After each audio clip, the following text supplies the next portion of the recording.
Dhanik Bharat educational institutions inter IIT JEE NEET admission open. నిరుద్యోగులు మరోసారి హైదరాబాద్ లో గర్జించారు. దిల్సుఖ్ నగర్, అశోక్ నగర్ లో రోడ్డెక్కి నిరసన తెలుపుతున్నటువంటి పరిస్థితి ఉంది.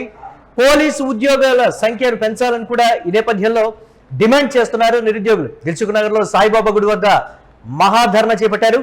అశోక్ నగర్ లో నిరుద్యోగులు భారీ ప్రదర్శన చేయనున్నారు.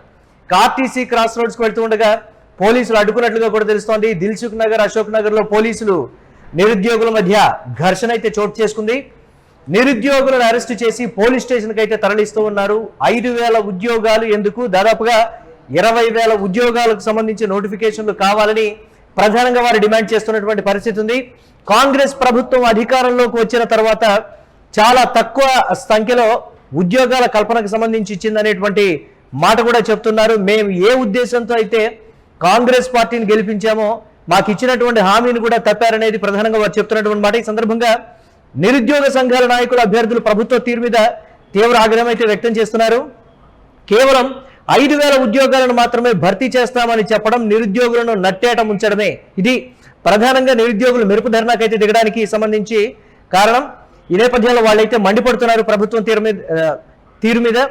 ఏళ్ల తరబడి కోచింగ్ తీసుకుంటూ నోటిఫికేషన్ కోసం ఎదురు చూస్తున్నటువంటి తమకు ఈ అరాకొరా పోస్టులు ఎలా సరిపోతాయి, ఇది వారి ఆవేదన. ప్రధానంగా పోస్టుల సంఖ్య పెంచడంతో పాటు పోలీసు నియామకాల్లో వయో పరిమితి సడలింపుపై ప్రభుత్వం తక్షణమే స్పష్టమైనటువంటి నిర్ణయం తీసుకోవాలనేది అభ్యర్థుల ప్రధాన డిమాండ్.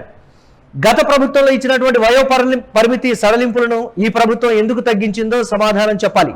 తక్షణమే ఏజ్ లిమిట్ పెంచకపోతే రాష్ట్ర వ్యాప్తంగా ఆందోళనలు ఉధృతం చేస్తామని, నోటిఫికేషన్లను సవరించి 20,000 కానిస్టేబుల్ పోస్టులతో కొత్త నోటిఫికేషన్ ఇవ్వాలని కూడా వారు ప్రధానంగా డిమాండ్ చేస్తున్నారు.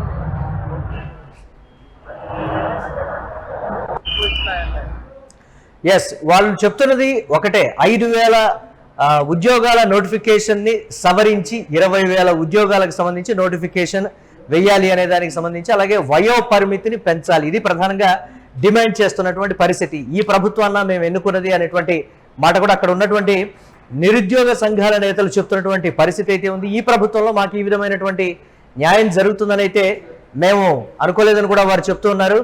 నిరుద్యోగుల ఆవేదనని ప్రభుత్వం అర్థం చేసుకోవాలి. మీరు అధికారంలోకి వచ్చినప్పుడు, అధికారంలోకి రావడానికన్నా ముందు మీరు మా వద్దకు వచ్చి హామీ ఇచ్చింది ఏంటి, ఇప్పుడు జరిగింది ఏంటి, చేస్తూ ఉన్నది ఏంటి అనేది కూడా ప్రధానంగా స్పందిస్తున్నది వారు చేస్తున్న దానికి సంబంధించి అయితే మనం చూస్తూ ఉన్నాం. యూటీవీ స్క్రీన్ మీద ఎక్స్క్లూజివ్గా సాయిబాబా గుడి లేన్లో నిరుద్యోగులు మెరుపు ధర్నాకైతే దిగారు. అక్కడికి పోలీసులు చేరుకొని అడ్డుకున్నటువంటి పరిస్థితి కూడా ఉంది. అశోక్ నగర్కి నిరుద్యోగులు బయలుదేరినటువంటి సందర్భంలో కూడా వారిని అడ్డుకొని పోలీస్ స్టేషన్కి అయితే తరలిస్తున్నటువంటి పరిస్థితి ఉంది. సాటి పోలీసులుగా మీరు దీనికి సంబంధించి మేము కూడా పోలీసు ఉద్యోగాలే చేయాలి అనుకుంటున్నాం, మా బాధను మీరు అర్థం చేసుకోండి. అక్కడ కొంతమంది నిరుద్యోగులు వారితో చెప్తున్నటువంటి మాట, 5,000 ఉద్యోగాలకు సంబంధించి నోటిఫికేషన్ కాదు, దాన్ని సవరించి 20,000 ఉద్యోగాలకు సంబంధించి మీరు నోటిఫికేషన్ ఇవ్వాలి, వయో పరిమితిని కూడా మీరు పెంచాలి అనేటువంటి మాట. వయో పరిమితి కానీ పెంచకపోతే మేము ఈ ఉద్యమాన్ని ఉధృతం చేస్తామనేటువంటి పరిస్థితి కూడా ఉంది. అయితే ఈ నేపథ్యంలో సమాచారం అందుకున్నటువంటి పోలీసులు అక్కడికి చేరుకునే నిరసనకారులను అడ్డుకునేటువంటి ప్రయత్నం అయితే చేశారు. దీంతో పోలీసులకు, నిరుద్యోగ అభ్యర్థులకు మధ్య ఘర్షణ వాతావరణం అయితే చోటు చేసుకుంది. రోడ్డుపై బైఠాయించినటువంటి అభ్యర్థులను పోలీసులు బలవంతంగా వాహనాల్లోకి ఎక్కించి పోలీస్ స్టేషన్కి అయితే తరలించారు. ఈ క్రమంలో భారీగా ట్రాఫిక్ జామ్ కూడా అయింది. ప్రభుత్వంతో నెగోషియేషన్ కోసం మేము ఎదురు చూస్తున్నాం, ఇది మా ప్రధాన డిమాండ్, దీన్ని కానీ నెరవేర్చకపోతే ఉద్యమాన్ని ఉధృతం చేస్తాం. ఇది నిరుద్యోగులు పర్టికులర్ గా చెప్తున్నటువంటి మాట. ఎందుకు ప్రభుత్వం ఈ అంశానికి సంబంధించి ఆలోచించడం లేదనేటువంటి మాట. 20,000 ఉద్యోగాల కల్పనకు సంబంధించి కూడా అక్కడ అవకాశం ఉంది, కానీ ప్రభుత్వం 5,000 ఉద్యోగాలకు సంబంధించి నోటిఫికేషన్ విడుదల చేయడానికి సిద్ధంగా ఉంది. దాన్ని 20,000కు పెంచాలనేదే మా ప్రధాన డిమాండ్. మేము కోచింగ్ తీసుకుంటూ ఏళ్లకేళ్లు ఉంటే దీనికి సంబంధించి వయసు పైబడిపోతుంది తప్ప ప్రభుత్వాల దగ్గర నుంచి ఏ ప్రభుత్వమైనా కానీ ప్రభుత్వాల దగ్గర నుంచి మాకు ఉద్యోగాల కల్పనకు సంబంధించి ఎలాంటి హామీ కానీ భరోసా కానీ దక్కడం లేదనేది వారు చెప్తున్నటువంటి మాట. దీనిపై మరిన్ని అప్డేట్స్ మా కరెస్పాండెంట్ సత్య అందిస్తారు. సత్య, ఏంటి 5,000కు సంబంధించి కాదు, మాకు 20,000 ఉద్యోగాలకు సంబంధించి నోటిఫికేషన్ విడుదల చేయాలి, అలాగే వయో పరిమితి పెంపు, ఇది ప్రధానంగా వారు చేస్తున్నటువంటి డిమాండ్. ఎందుకు ప్రభుత్వం తరపు నుంచి స్పందన లేదు? మంత్రులు కావచ్చు లేకపోతే ఎవరు కూడా ప్రభుత్వం నుంచి స్పందించినటువంటి పరిస్థితి ఏంటి? అప్డేట్స్ ఓవరాల్ గా ఏ విధంగా చూడండి? ప్రధానంగా గత 2 రోజుల నుంచి కూడా ఈ నిరుద్యోగుల సమస్య అనేది ఉధృతమవుతున్న పరిస్థితి కనబడుతుంది. అయితే ఇప్పటికే ఫస్ట్ అంటే ఇప్పుడు ప్రభుత్వం వచ్చి దాదాపు 3 సంవత్సరాలు అవుతుంది. ఇప్పటి వరకు మేము వెయిట్ చేశాము ఇంకా నోటిఫికేషన్స్ వస్తాయని. సో ఇప్పటి వరకు కూడా ప్రభుత్వం ఎంతో ఆశతో ఎదురు చూస్తున్నటువంటి మా నిరుద్యోగులకు మరొకసారి మరి ఆశాజనకంగా చూపినట్టు 5,000 ఉద్యోగాలు వేయడం అనేది హాస్యాస్పదం. దాంతో పాటు గతంలో ఏదైతే ఒక కమిటీ వేశారో ఈ నిరుద్యోగులకు సంబంధించి అసలు జాబ్ నోటిఫికేషన్ తెలంగాణలో ఎన్ని ఖాళీలు ఉన్నాయి, ఎన్ని ఖాళీలు భర్తీ చేయాల్సి ఉంది అనేది కూడా మరి వాటికి సంబంధించి ఒక కమిటీ వేసింది. ఆ కమిటీ ఎటుపోయింది అంటూ కూడా మరి నిరుద్యోగులు అయితే మరి విమర్శిస్తున్న పరిస్థితి ఉంది. అయితే ఖచ్చితంగా ఇప్పుడున్నటువంటి సిచ్యువేషన్ లో కేవలం కానిస్టేబుల్ ఉద్యోగాలకు సంబంధించే 19,000 ఉద్యోగాలకు సంబంధించి మరి ఖాళీలు ఉన్నాయి, 19-20,000 ఖాళీలు ఉన్నాయి. ఎందుకు 5,000 మాత్రమే వేస్తా ఉన్నారు? ఓవరాల్ గా తెలంగాణ రాష్ట్ర వ్యాప్తంగా దాదాపు 2 లక్షల అంటే ఖాళీలు ఉన్నాయి అనేది కూడా మరి ఒక నివేదిక చెప్పినట్టు తెలుస్తా ఉంది. మొత్తం తెలంగాణలో ఉన్నటువంటి ప్రతి ఒక్క చిన్న గవర్నమెంట్ ఉద్యోగం కూడా దాదాపు 2 లక్షల ఉద్యోగాల వరకు ఖాళీలు ఉన్నాయి. వాటన్నిటినీ మేము కావాలని కోరుకోవట్లేదు, ఖచ్చితంగా మీరు విడతల వారీగా వేస్తామంటున్నారు.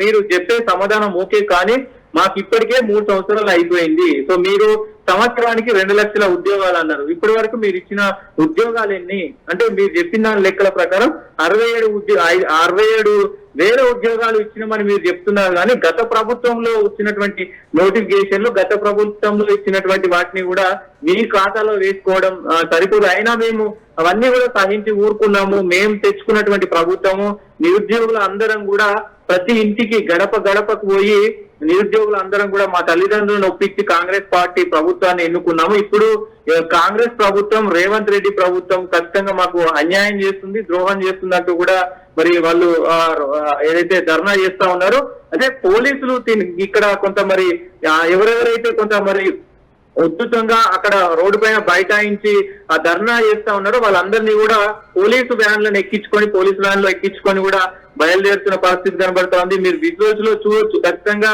మమ్మల్ని ఆపలేరు, మీరు ఇప్పుడు అరెస్ట్ చేయొచ్చు కాక మేము మళ్ళీ వచ్చి మరీ నిరసన తెలుపుతా ఉంటాం. ప్రభుత్వం స్పందించే వరకు కూడా మేము ఖచ్చితమైనటువంటి సమాధానం ప్రభుత్వం నుంచి ఖచ్చితమైనటువంటి సమాధానం వచ్చే వరకు కూడా మేము పోరాడుతూనే ఉంటాం. ఇంకా మీకు టైం లేదు, ప్రభుత్వానికి టైం లేదు. ఏ ప్రభుత్వాన్ని అయితే మేము తీసుకొచ్చామో నిరుద్యోగులము ఆ ప్రభుత్వాన్ని మరి దించేదాకా చూసుకోకండి అంటూ కూడా వార్నింగ్ ఇస్తున్న పరిస్థితి అయితే కనబడతా ఉంది.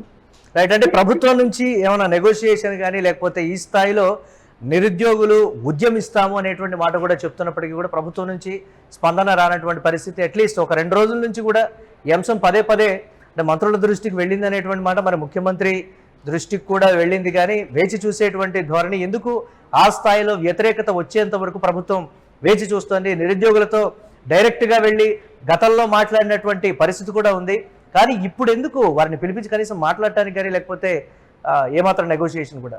దాని ప్రధానంగా ఇక్కడ నిరుద్యోగుల సమస్యల గురించి గతంలో పోరాడినటువంటి చాలా మంది కాంగ్రెస్ లో నాయకులు ఉన్నారు. సో బల్మూర్ వెంకట్ కావచ్చు, చాలా మంది నాయకులు ఉన్నారు, అద్దంకి దయాకర్ కావచ్చు, వీళ్ళందరూ కూడా ఇప్పుడు మేము ఆల్రెడీ గత ప్రభుత్వం కంటే వాళ్ళ వర్షన్ ఎలా ఉందంటే ఇప్పుడు మేము గత ప్రభుత్వం కంటే ఆల్రెడీ 67,000 ఉద్యోగాలు ఇచ్చినాం.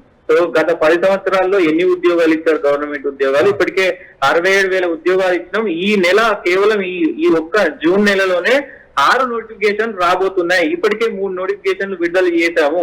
ఇంకా విడతల వారీగా ప్రతి నెల నోటిఫికేషన్స్ వస్తాయి. ఈ నెల 6 నోటిఫికేషన్స్ వస్తాయి. దాంతో పాటు ఈ సంవత్సరంలో దాదాపు 1,00,000 నుంచి 2 లక్షల వరకు ఎన్ని ఖాళీలు ఉంటే అన్ని ఖాళీలు మేము భర్తీ చేస్తామని వాళ్ళు చెప్తున్నారు. కానీ నిరుద్యోగులు మాత్రం వాటిని నమ్మే ప్రసక్తి లేదు. ఇప్పటికే మేము నమ్మి మోసపోయాము, మీరు ఇట్లా చెప్పుకుంటా ఇంకెన్ని రోజులు మరి కాలం గడుపుతారంటూ కూడా మరి వాళ్ళు విమర్శిస్తున్నారు. ఖచ్చితంగా ఇక్కడ మరి మంత్రులు ఎవరైనా స్పందిస్తారా ఏంటి అనేది చూడాల్సిన అవసరం ఉంది. ఈ రోజు ఆల్రెడీ ఏదైతే అసెంబ్లీకి సంబంధించి గతంలో మీటింగ్ జరిగినప్పుడు కూడా దీనిపైన సానుకూలంగా స్పందిస్తామని చెప్పారు. ఇప్పుడు కూడా సబ్ క్యాబినెట్ మీటింగ్ అయితే నడుస్తా ఉంది.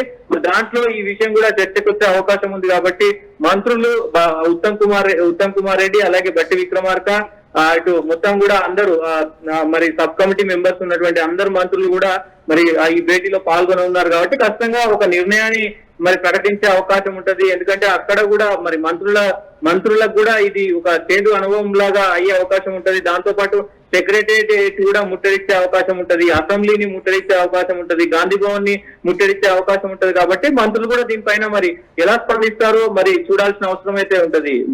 రైట్, థ్యాంక్స్ ఫర్ అప్డేట్స్ సత్య. ప్రభుత్వం నుంచి స్పందన రావాలి, ప్రభుత్వం మాకు అనుకూలంగా అంటే దాదాపుగా 5,000 ఉద్యోగాలకు సంబంధించి నోటిఫికేషన్ విషయంలో మేము 20,000 ఉద్యోగాలకు సంబంధించి అంటున్నాం. కానీ ప్రభుత్వం తరపు నుంచి ఏంటి అంటే ఇప్పటి వరకు మేము గత ప్రభుత్వం కన్నా ఎక్కువగా ఇచ్చామనేటువంటి మాట చెప్తున్నప్పటికీ ఈ సంవత్సరం చివరి వరకు మరికొన్ని నోటిఫికేషన్లు ప్రతి నెలా కూడా వస్తూ ఉంటాయి. మీరు దీన్ని దయచేసి రాజకీయం చేయొద్దు అనేటువంటి మాట.